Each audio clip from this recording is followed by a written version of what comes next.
sommes en Bourbonnais, au cœur de la France. Une ancienne province devenue département de l'Allier. Près d'ici, Vichy, Moulins, Montluçon. Au sud, l'Auvergne et Clermont-Ferrand. Au nord, la région centre, la Bourgogne, les Pays de Loire. Un pays de transition entre le nord et le sud, l'est et l'ouest de la France, à 300 km de Paris. Ici coule une rivière qui lui a donné son nom, l'Allier, et deux autres rivières, la Sioule, venue des volcans d'Auvergne, et la Bouble. C'est à leur confluent que s'est développé le vignoble de Saint-Pourçain.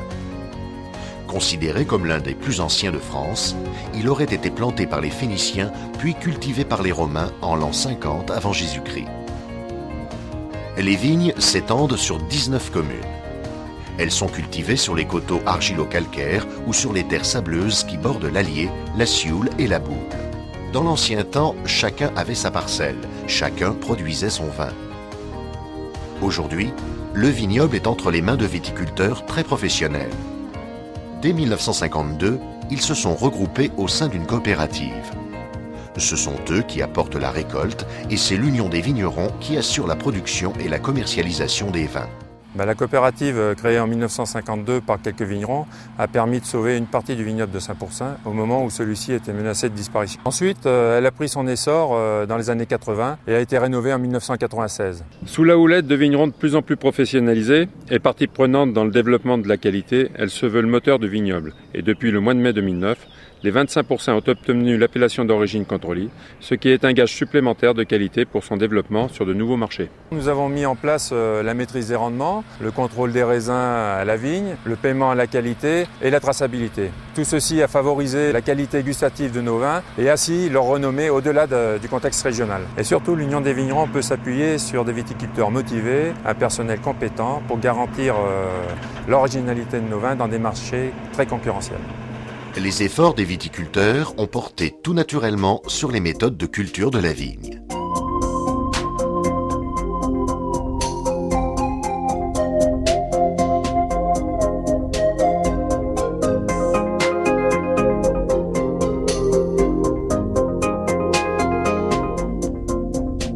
Sur Saint-Pourçain, nous avons choisi des plantations larges, c'est-à-dire 2,50 m et 2,80 m. Ce qui nous permet d'avoir un très bon ensoleillement pour la vigne. Et puis cela nous permet de mieux contrôler les maladies et de limiter les traitements, tout cela pour obtenir des raisins beaucoup plus sains et naturels. À la faveur de programmes d'aménagement foncier soutenus par l'État, les viticulteurs ont aussi planté de nouvelles vignes et sélectionné leurs cépages.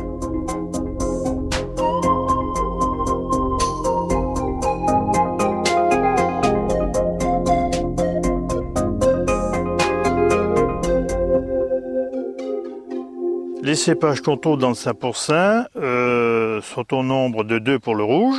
On a du gamay et du pinot noir. Et puis alors nous avons en blanc 3 cépages, dont 2 principaux, qui est le chardonnay, et puis le tressaillé qui est typiquement Saint-Pourçain, c'est ce cépage connu en France, et le sauvignon en cépage accessoire. Ils ont investi dans des équipements viticoles pour rendre le travail plus rationnel et profiter des techniques les plus récentes. La force de notre union est de pouvoir se mécaniser aussi bien depuis les traitements jusqu'à la vendange et tout cela toujours dans le souci d'apporter des raisins de très bonne qualité.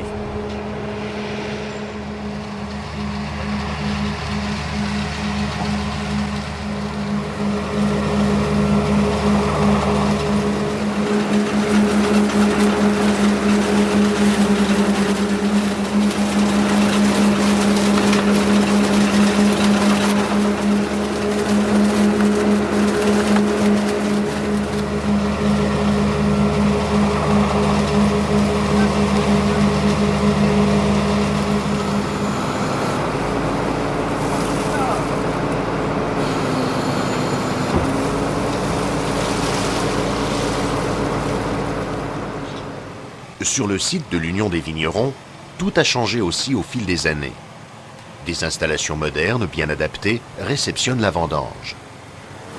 Depuis l'adoption, dans les années 80, d'une politique stricte de la conduite de la vigne avec une traçabilité à la parcelle et de la création en 2003 d'une commission vigne, avec un cahier des charges précis, et grâce aux efforts constants des vignerons, nous améliorons sans cesse nos qualités d'année en année.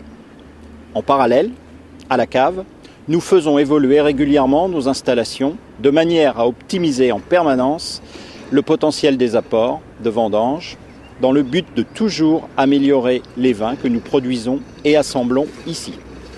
Pour la vinification, c'est le savoir-faire et le tour de main des hommes qui comptent.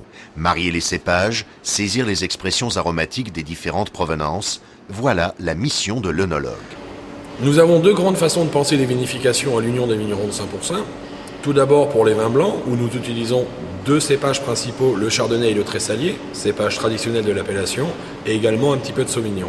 Ces cépages ont des dates de maturité très différentes, des expressions aromatiques différentes, et donc seule une vinification séparée de ces cépages va permettre d'extraire le meilleur, d'obtenir les meilleures expressions aromatiques, et à l'assemblage, nous allons réutiliser tout cela pour créer les cuvées de Saint-Pourçain blanc. En rouge, par contre, on va beaucoup plus baser nos vinifications sur des sélections de terroirs, puisque nous avons deux grands types de sols à Saint-Pourçain, les argilo-calcaires d'un côté, les sables silicieux de l'autre, et nous utilisons deux cépages, le gamay et le pinot noir.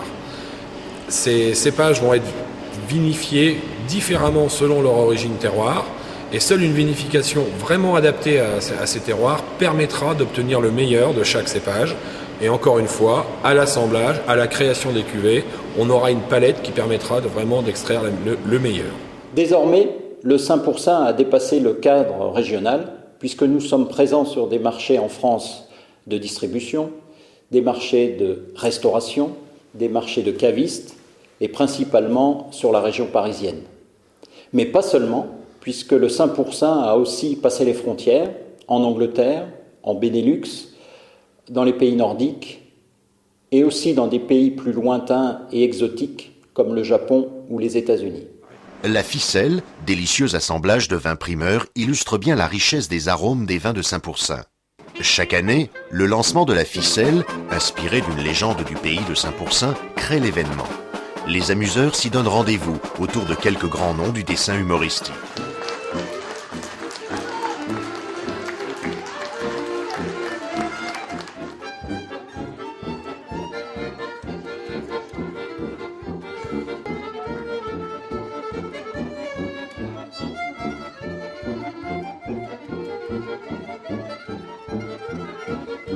Toujours autant d'humour. Faux jour.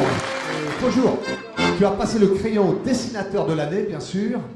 Son prénom, c'est Pierre, et c'est Pierre Sanson. Et qui va travailler sur son dessin.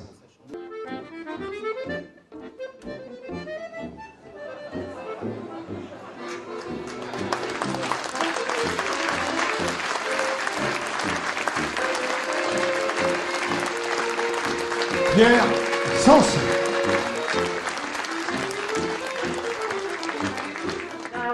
De mes amis de ce vin fameux, buvons à la santé du monde, à la gloire de nos aïeux. Vidons nos verres, nos coteaux sont prospères, le soleil mûrit le raisin. Et notre cave est pleine, buvons à perdre haleine, buvons du vin de Saint-Pourçain.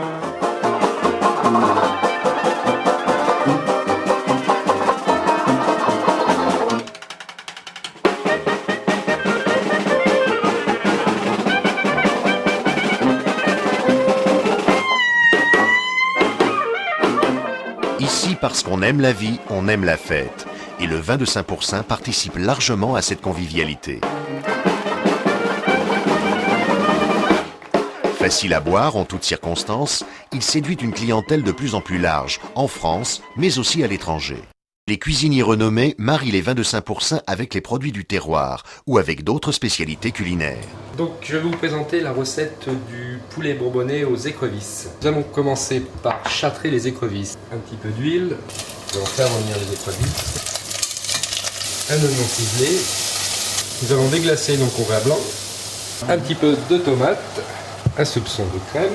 On va laisser mijoter ça pendant 5-10 minutes. Ensuite, nous allons faire le suprême de poulet bourbonnais. Donc on va l'assaisonner de chaque côté. On va le faire revenir dans une bonne noix de beurre, qu'il ait une belle couleur dorée. Pas hésiter à l'arroser pour qu'il soit pas trop sec, qu'il soit bien doré. Voilà, et ensuite on va terminer la cuisson au four pendant 5-6 minutes.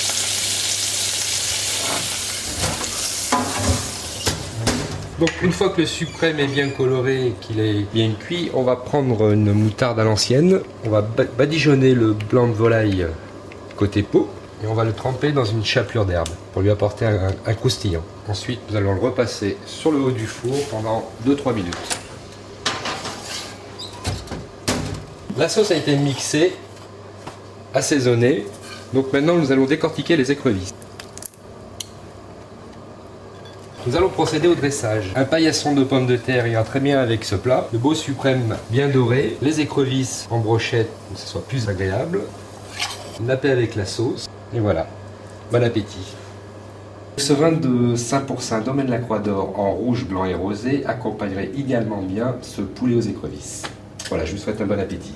Pour la fête, pour la convivialité, pour l'amitié, le 5% offre 1000 occasions gourmandes. 1000 raisons d'apprécier ce produit du terroir né de la volonté des hommes. 1000 saveurs et arômes uniques que seule la terre et la passion conjuguée peuvent créer.